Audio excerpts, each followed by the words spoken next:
हाँ, कल से आगे बढ़ाते हुए, कल मैंने कुछ स्पेशल नंबर की बात की थी। पहली बार 0, 1, 3, 6, 9 और 8। इसमें से 8 और 0 एंड 1 यानी कि 3, 6, 9 को अपने लाइफ में जितना हो सके यूज़ करो।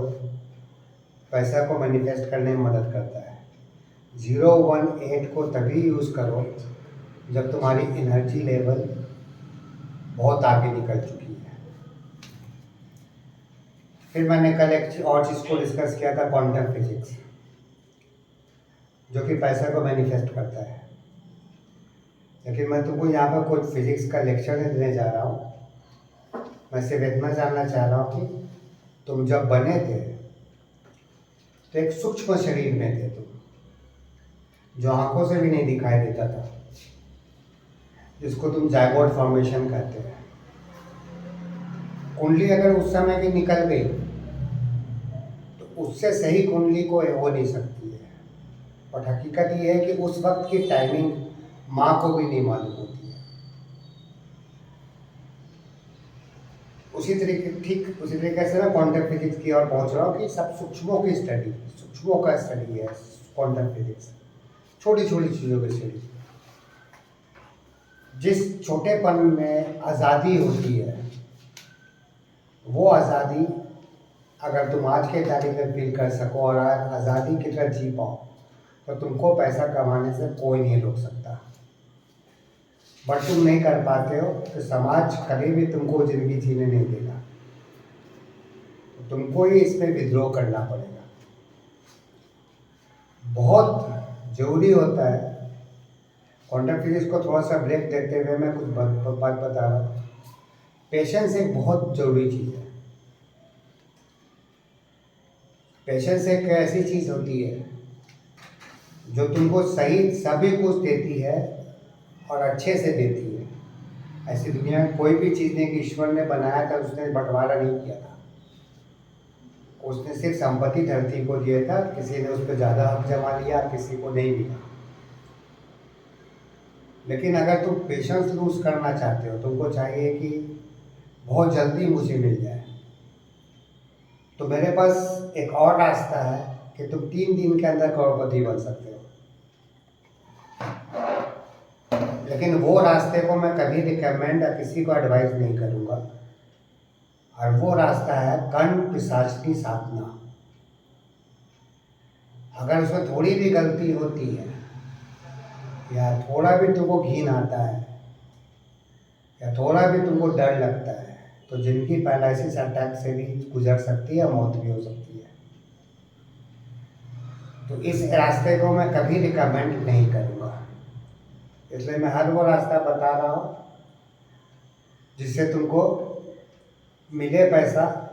अगर तुम ठीक से इसको समझ में पा रहे हो तो ज़रूर पैसा मिलेगा, और जितना चाहोगे उतना मिलेगा, पर थोड़ा सा पेशेंस रखना पड़ेगा।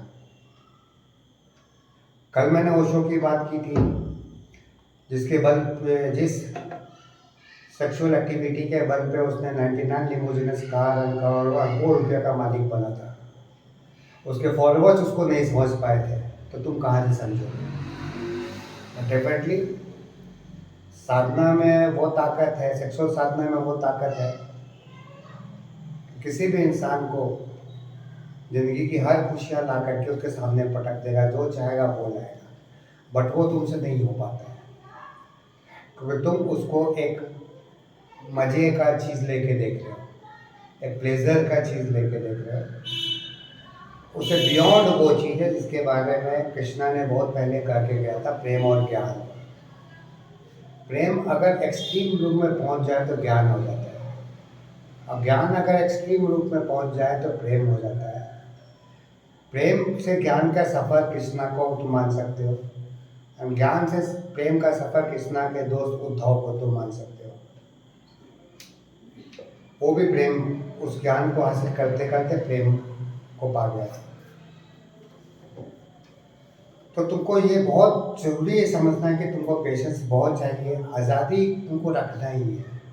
सामाजिक बंधन में बंद करके तुम पैसा नहीं कमा सकते। जितने भी लोग हैं सामाजिक बंधन में बंध के रह रहे हैं, वो नहीं कमा पाए। मुकेश अंबानी भी अपने परिवार पे ध्यान नहीं देता है। अनीता अंबानी भी अपनी ज़िंदगी जीती है, और उनको एक जिस बंदे से मिला हुआ है वो पैसा, धीरू भाई अंबानी, उसकी ज़िंदगी को एक बार स्टडी जरूर कर लेना। उसने न नैतिकता देखी, न इमोशन देखा। सबसे बड़ा क्राइम दहेज का था, वो भी उसने किया। लड़की को बेचा, हर तरह के ड्रग्स अप्लाई किया, कभी किसी चीज़ में घिन नहीं किया, और किसी चीज़ का आदी भी नहीं बना वो, किसी से आदत नहीं लगी वो। उसका मकसद वो 25,000 को उसने इन्वेस्ट किया, और उसके कई पुश्ते उसके पोते तक उसके बल पे खा रहे हैं। एक बेटा बताया शनि के महादशा पे के चलते फंस गया था, अनिल अंबानी। लेकिन जिस कुंडली के हिसाब से जिन ग्रहों की दशा के बारे में तुमको बता के डराया जाता है, शनि है, बुध है, जो तुम्हारे पैसे पर अड़चन डालता है, राहु है, केतु है, और कमजोर में तो सूर्य चंद्र सभी नौकर आ जाते हैं, पैसे पर अड़चन डालते हैं। बट इतना ही नहीं है सच, तुम्हारी जिंदगी को बहुत ज़्यादा प्रभाव करती है, क्योंकि सृष्टि एक नारी की तरफ से ऊंची है। एक आदि शक्ति, एक एनर्जी थी, फीमेल एनर्जी थी, जो अंधेरे में थी। उसी से 3 पुरुषों का, मर्दों का प्रादुर्भाव यानी कि जन्म हुआ था। इन 3 पुरुषों को तुम त्रिदेव के नाम से जानते हो। इस्लाम इसको 3 फरिश्ते के नाम से जानता है, और क्रिश्चियनिटी इसको 3 बूढ़े के नाम से जानती है। जोरास्ट्रियन भी इसको 3 ओल्ड पीपल के नाम से जानती है। और 3 ओल्ड पीपल की मूर्तियाँ तुमको चर्च ऑफ नेटिविटी यानी कि जहाँ पर जीसस पैदा हुआ था वहाँ पर तुमको मिल जाएगी। ये 8 शक्तियों, ये जो शक्ति है आदि शक्ति है, इनकी कई शक्तियाँ हैं। तंत्र एक साइंस है जिसके बारे में आज जिक्र कर रहा हूँ। तंत्र की यूनिवर्सिटी बोलो, पाठशाला बोलो, महाविद्यालय बोलो, विद्यालय बोलो, विश्वविद्यालय बोलो, यही भारत में ही है, जिसका नाम है 64 योगिनी मंदिर। एक ऐसे नदी के किनारे है जिस नदी का पानी कोई नहीं पीना चाहता,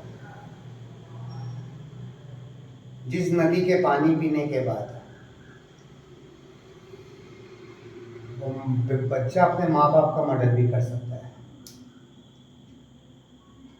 और ये नदी में एक बहुत कहानी तुमको बताई गई है, चंबल क्या कहते हैं, श्रवण कुमार की कहानी बताई गई है, जो अपने अंधे माँ बाप को तीर्थ यात्रा करा रहा था, और रास्ते में उसको दशरथ ने तीर मार दिया था, धोनी बांध चलाया था, मर गया था। और अपने माँ बाप को इतना प्यार कर रहा था कि अंधे माँ बाप को सब कुछ छोड़ करके, अपनी सारी कमाई छोड़ करके वो तीर्थ यात्रा में चला के उसको दिखाना चाह रहा था, और उसकी मौत हो जाती दशरथ के हाथों में। बट ये बातें किसी को नहीं बताया गया कि उसी चंबल का नदी कभी श्रवण कुमार ने पिया था, इस रास्ते में ही, जो अपने माँ बाप को लेके जा रहा था वो, और उस वक्त उसको अपने माँ बाप की हत्या करने का मन किया था। नदी चंबल नदी, और इसीलिए चंबल नदी में डाकुओं का आतंक रहा। जिसने भी चंबल की नदी का पानी पिया वो हमेशा सारे क्रूरता की हद को पार कर चुका था। आज भी तुम उसको आजमाना चाहते हो तो आजमा लो। अगर उस चंबल की पानी पीने के बाद तुमको अंदर से भयानक क्रोध, मर्डर करने का क्रोध नहीं आया तो मुझे बोल देना, फिर वो रिश्ता सामने कोई भी खड़ा हो। एक शापित नदी है वो, और यही इस कारण था कि चंबल की नदी में बहुत सारे खूंखार डाकू पैदा हुए, जिसमें डाकू फूलन देवी भी थी, मलखान सिंह भी था, माखन सिंह भी था, डाकू पान सिंह तोमर भी था, ऐसे कई नाम मिलेंगे। तो नदियों की पानी भी तुमको इफेक्ट करती है, उसी आदिशक्ति में से 8, जिस विश्वविद्यालय की मैं बात कर रहा तंत्र की, उसको 64 योगिनी मंदिर बोलते हैं।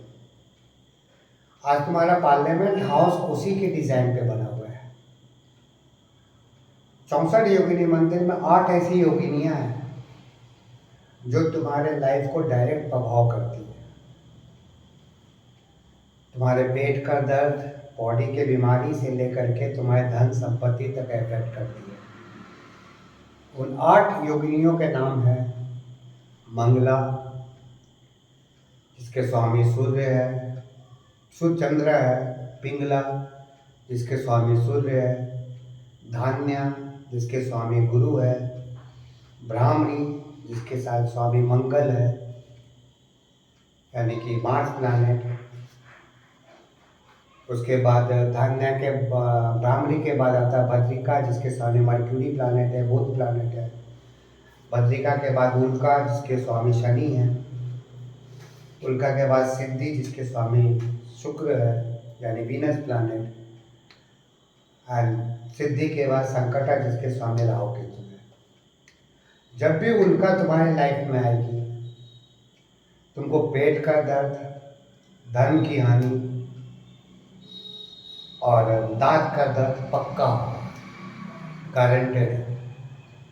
तुम इसको डिनाई नहीं कर सकते, कोई भी तुमको ये बात नहीं बताएगा। जब भी तुम्हारे लाइफ में ब्राह्मणी आएगी, तुम्हारे अंदर डिसीजन लेने की ताकत खत्म हो जाएगी। जब भी तुम्हारे सामने संकट आएगी, तुम कई बीमारियों, कई मुसीबतों से फंसे रहोगे। बट इनका भी तोड़ है, जो तोड़ ज्योतिष सिखाया है। आज तक तो अनिल अंबानी के पास इतना पैसा था, इतने तांत्रिक हो जाता, वो तो तोड़ नहीं पाया। वो बड़ा तोड़ है जो मैं आने वाले टाइम पे सिखाऊंगा, अगर काबिल मिले तो। थोड़ी देर के पहले मैंने कर्ण पिशाचिनी की बात की थी। कर्ण पिशाचिनी की साधना में कैसे की जाती है, इसका कोई भी मंत्र तुम इंटरनेट में खोज लोगे तुमको नहीं मिलेगा। और जो भी मंत्र मिलेगा आधा अधूरा मिलेगा, जो बहुत खतरनाक हो जाएगा। कभी कोशिश मत करना। कर्ण पिशाचिनी के लिए सालों भटकना पड़ता है, बट डेफिनेटली इमीडिएट रास्ता कर्ण पिशाचिनी खोल देती है। और उसकी साधना कैसे की जाती है वो भी मैं तुमको नहीं बताऊंगा, क्योंकि अगर वो मैं बता दिया तो तुम में से आधे लोग यहाँ पे वॉमिटिंग कर दोगे, कुछ कर दोगे। इसलिए वो पॉसिबल नहीं है, तुम्हारे पॉसिबल नहीं है। 3 दिन की भी साधना होती है, 11 दिन की भी साधना होती है, 21 दिन की भी साधना होती है। लड़कियों के लिए वो कर्ण पिशाच हो जाता है। यक्षिणी, हाँ डेफिनेटली यक्षिणी है, जो सीधे तरीके से रास्ते में आ जाती है, तुम उसकी साधना कर सकते हो। ओम धंधा यक्षिणी सिद्धि देई में स्वाहा, इस मंत्र का जाप करके तुम कर सकते हो। बट मैं ये तो नहीं कहूँगा गारंटी के साथ कि तुमको कोई मुसीबत नहीं आएगी, क्योंकि अगर मैं क्लास में मेडिटेशन कराता हूँ तो हमेशा वही मेडिटेशन कराया जो तुम्हारे लाइफ को नुकसान भी कर सकता था, क्योंकि मैं खड़ा था इसलिए करवा दिया। पर जितने लोगों ने कोशिश की मेडिटेशन को मेरे एक्सेस में करने का, वो सब किसी न किसी मुसीबत के शिकार हुए, इसमें मेरे अपने बच्चे भी थे। पर मैं ये राज फिर भी खोल रहा हूँ कि अगर जिसको बहुत ज़रूरत होगी, बहुत जल्दी करना होगा, तो मैं डेफिनेटली उस वक्त मदद करूँगा। सिर्फ ऐसे नहीं कि तुम्हारे बोलने पे, मुझे तुम्हारे हर योग्यता को परीक्षा लेना पड़ेगा।